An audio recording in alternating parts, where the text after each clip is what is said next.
خانه دلتنگ غروبی خفه بود، مثل امروز که تنگ است دلم. پدرم گفت چراغ و شب از شب پر شد. من به خود گفتم یک روز گذشت. مادرم آه کشید، زود برخواهد گشت. آری آن روز چو می رفت کسی، داشتم آمدنش را باور. من نمیدانستم معنی هرگز را، تو چرا باز نگشتی دیگر؟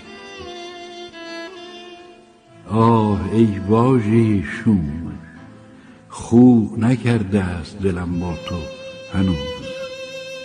من پس از این همه سال چشم دارم در راه که بیایند عزیزانم. آه